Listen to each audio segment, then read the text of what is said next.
Palabra y vida. Con el padre Manuel Horta, desde Sevilla.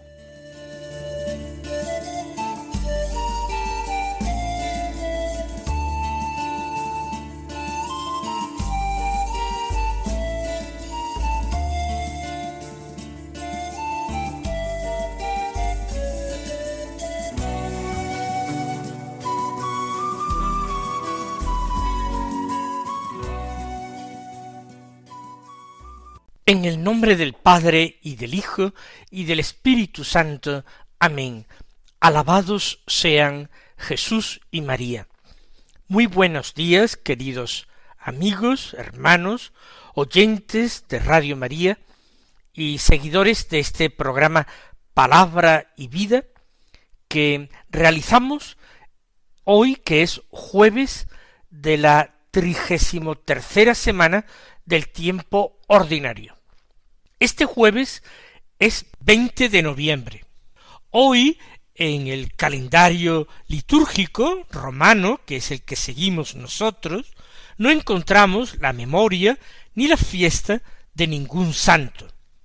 Sin embargo, yo les recuerdo que eso no quiere decir que hoy no se celebren santos en la Iglesia. Se celebran santos, pero no en toda la Iglesia, sino que pueden ser santos particularmente celebrados en un país, o particularmente celebrados en una orden religiosa, o particularmente celebrados en una diócesis, pero no en el resto de la Iglesia universal. Por ejemplo, hoy en Inglaterra se celebra la fiesta de San Edmundo rey, que fue un rey medieval en Gran Bretaña, que comenzó su reinado con 15 años, y a poco de comenzar a reinar fue martirizado por su fe, habiendo sido hecho prisionero de enemigos. Vamos a escuchar ahora la palabra de Dios que se proclama en la liturgia de la misa del día.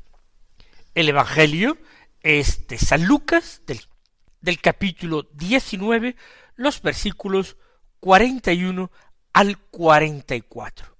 Es un texto corto, el de hoy, que dice así: En aquel tiempo, al acercarse Jesús a Jerusalén y ver la ciudad, lloró sobre ella, mientras decía: Si reconocieras tú también en este día lo que conduce a la paz, pero ahora está escondido a tus ojos.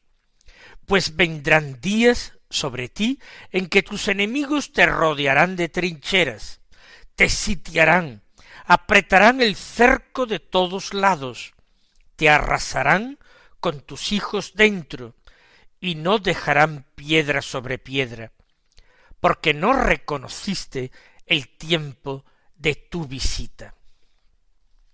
Jesús se acerca a Jerusalén. Es el último y definitivo viaje a Jerusalén para celebrar con la entrega de su cuerpo, para celebrar con el sacrificio de sí mismo como Cordero perfecto, como víctima inmaculada, la verdadera Pascua que desde la eternidad nos preparaba Dios para nuestra salvación.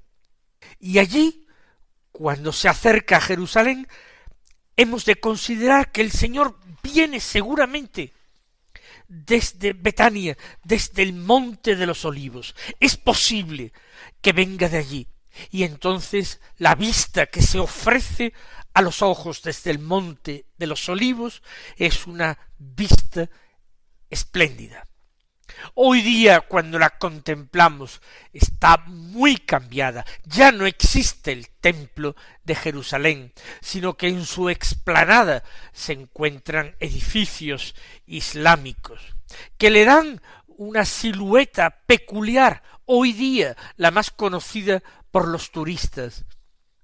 Pero excepción hecha de esa gran explanada donde estuvo un día el espléndido templo de Jerusalén, la forma, el trazado de las murallas, todo ha cambiado muchísimo.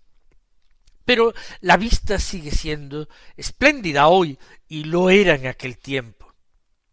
Y Jesús dice que al ver la ciudad lloró sobre ella. Precisamente en el Monte de los Olivos se construyó en tiempos muy recientes tiempos muy recientes, no quiero decir en estos últimos años, pero sí ya a principios del siglo XX, una pequeña capilla que se llama Dominus Flevit, que significa en latín Jesús, el Señor lloró. El Señor lloró. Fíjense, y es una sencillísima curiosidad, que de toda la Sagrada Escritura, de toda la Biblia entera, del Antiguo y del Nuevo Testamento, el versículo que encontramos más corto de la Biblia lo encontramos en el Evangelio de San Juan, y precisamente en el capítulo 11. Y si alguno no lo sabe y tiene curiosidad por saber cuál es el versículo más corto de la Escritura, que está en Juan 11, le diré que consta sólo de 2 palabras, que son Jesús lloró. No haría falta más comentario. En Juan, capítulo 11, el llanto de Jesús está motivado por la muerte de su amigo Lázaro de Betania, el hermano de Marta y de María. La vista del sepulcro, donde lleva varios días enterrado, conmueve profundamente a Jesús, que llora. El Señor lloró. Jesús lloró. Aquí dice San Lucas que al ver a Jerusalén, la ciudad lloró sobre ella. ¿Sería un llanto simbólico? ¿Quiso decir Lucas simplemente que el Señor se lamentó por ella? ¿O verdaderamente el Señor derramó lágrimas? Yo pienso que esto segundo sería muy verosímil.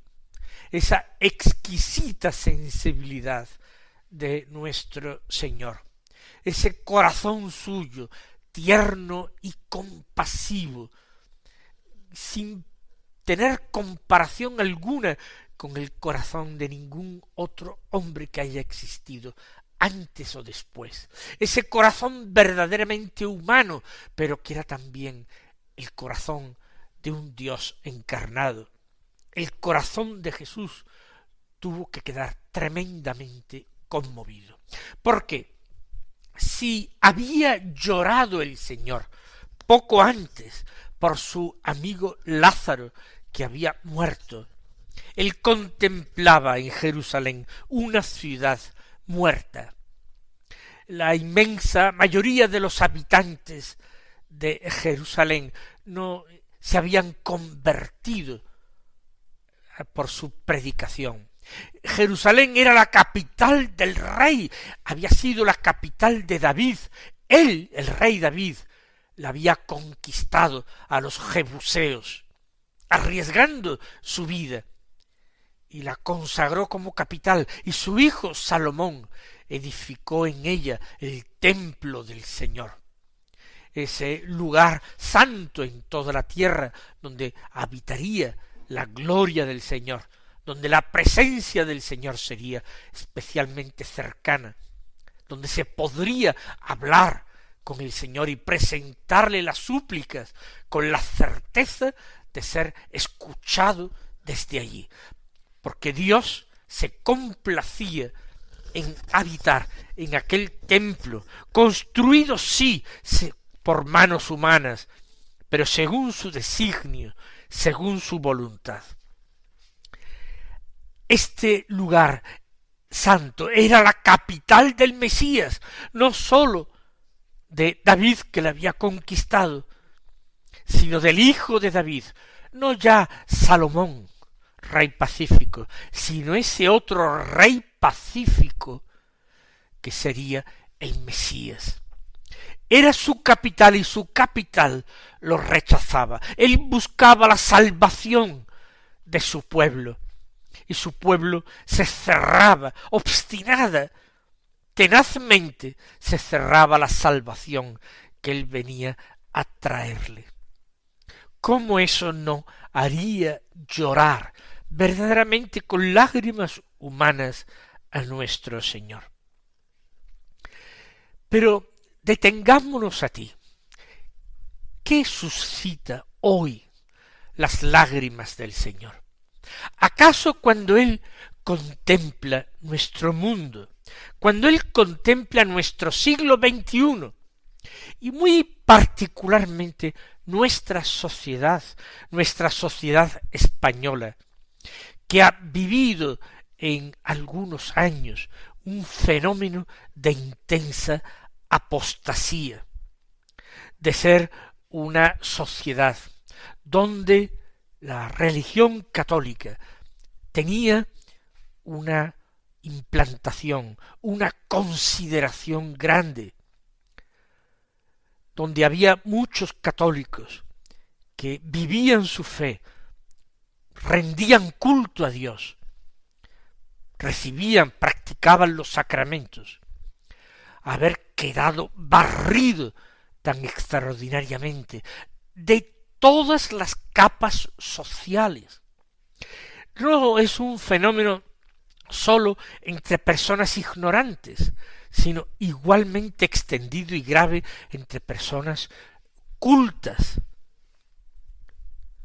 ¿Cómo el Señor no lloraría, quizás más abundantemente, mirándonos a nosotros que mirando a la Jerusalén de su tiempo? Tenemos además no sólo los evangelios y toda la escritura, tenemos 20 siglos de historia, y en nuestra patria España una historia martirial extraordinaria, la mayor persecución contra los cristianos, la que ha producido más mártires canonizados de la Iglesia católica, más aún que las persecuciones del Imperio Romano, que duraron casi 400 años. Más mártires canonizados se han producido en España hace no tanto tiempo. Hay personas que viven, son ya muy mayores, pero que vivieron en esos tiempos y llegaron a conocer alguno de esos mártires, de esos centenares y centenares y centenares de mártires.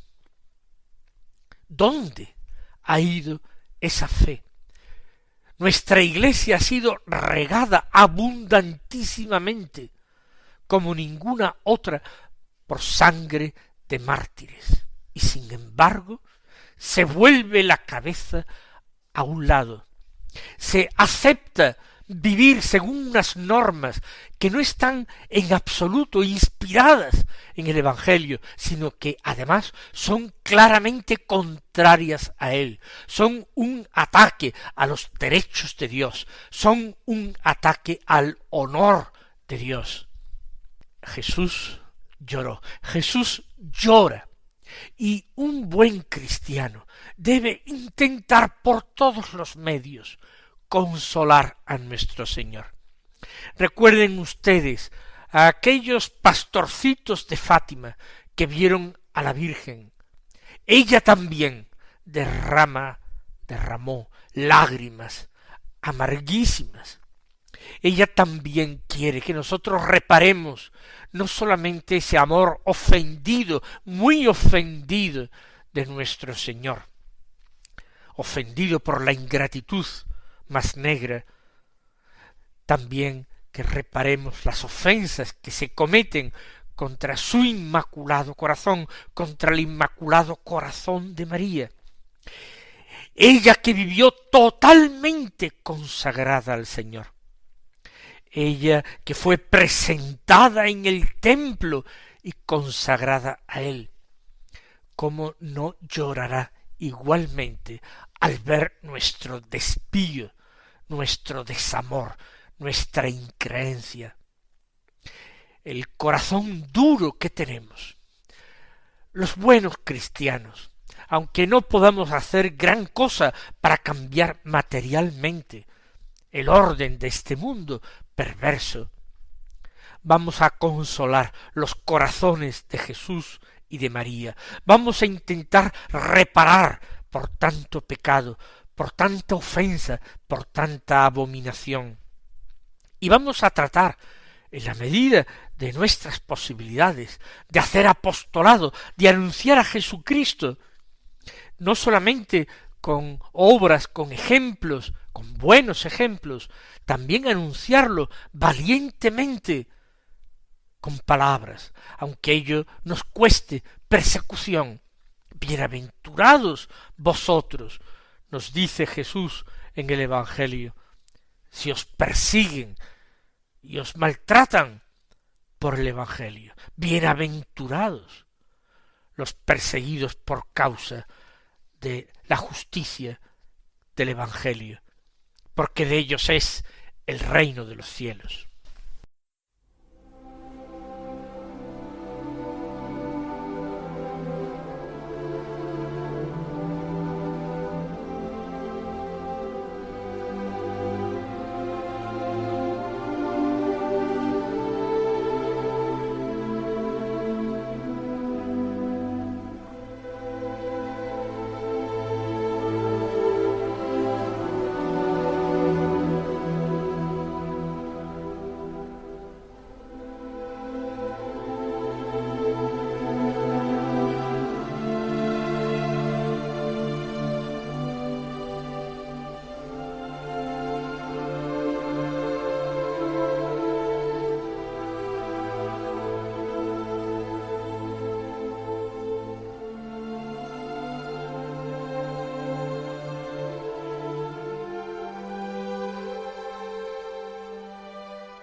Pues Jesús llora sobre Jerusalén, mientras dice, si reconocieras tú también en este día lo que conduce a la paz. Jerusalén no conocía ni reconocía lo que conducía a la paz, y por eso caminaba con paso firme y rápido hacia la aniquilación, hacia la destrucción. Exactamente 40 años después de este acontecimiento, de este llanto de Jesús, 40 años después, la ciudad sería arrasada por las legiones romanas, sus murallas destruidas, el templo de Dios saqueado y incendiado. De hecho, la gloria del Señor ya no moraba en él, pero seguía siendo el orgullo de la nación, del antiguo pueblo de Dios, de ese Israel, cuyas promesas Dios sigue teniendo en cuenta, en consideración a su amigo Abraham. ¡Ay, si conocieras en este día lo que conduce a la paz! Si abrieran los ojos interiores, si se convirtieran.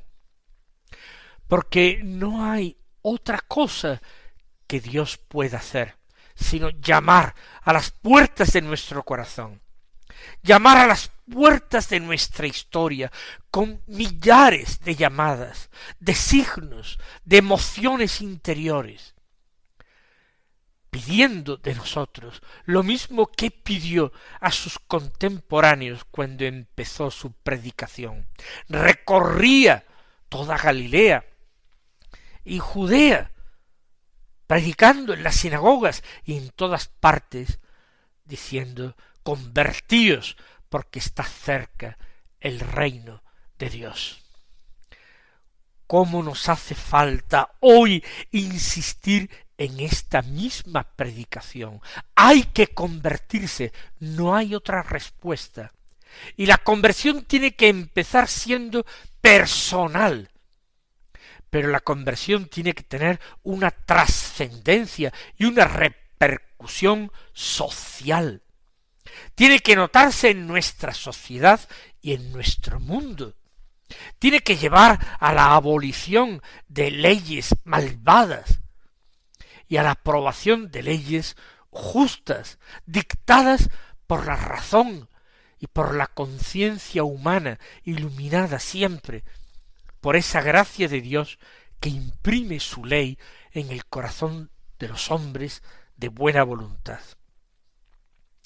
No conoce la paz Jerusalén, tendrá guerra y tendrá destrucción. No conoce el camino de la paz nuestro mundo, y podemos temernos de a dónde conduce ese camino. Ahora, dice Jesús, está escondido a tus ojos, y anuncia amenazadoramente, pues vendrán días sobre ti en que tus enemigos te rodearán de trincheras, te sitiarán, apretarán el cerco de todos lados, te arrasarán con tus hijos dentro y no dejarán piedra sobre piedra. Es la descripción exacta de ese sitio terrible de Tito contra Jerusalén. Padeció hambre hasta el punto, según nos narra Flavio Josefo, ese historiador de cultura romana, pero que de sangre judía. Hubo hasta padres que se comieron a sus hijos pequeños en la exasperación de un hambre insoportable. Y luego de tomada la ciudad, se ejecutaron crucificando a centenares y centenares de personas que adornaron, digo adornaron entre comillas, los caminos que entraban y salían de Jerusalén, con una doble avenida de cruces, con el griterío horripilante de las personas que agonizaban entre espantosos dolores. Vendrán días en que tus enemigos te rodearán de trincheras, no dejarán entrar y salir a nadie, te sitiarán, apretarán el cerco de todos lados y te arrasarán con tus hijos dentro, literal, y no dejarán piedra sobre piedra. ¿Qué queda de los edificios, hasta del templo de aquella época? Nada, realmente nada. Sí, esos muros de contención de la explanada del templo, lo que se llama hoy el muro de las lamentaciones. Poco más. ¿Por qué? Porque no reconociste el tiempo de tu visita. El tiempo en que fue visitada por la gracia de Dios. Y queridos hermanos, que no hagamos oídos sordos al Evangelio y que nosotros nos movamos a una sincera conversión. Que el Señor os colme de sus bendiciones y hasta mañana si Dios quiere.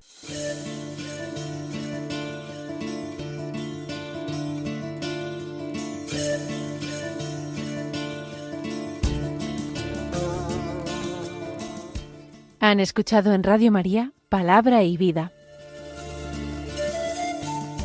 un programa que dirige el Padre Manuel Horta.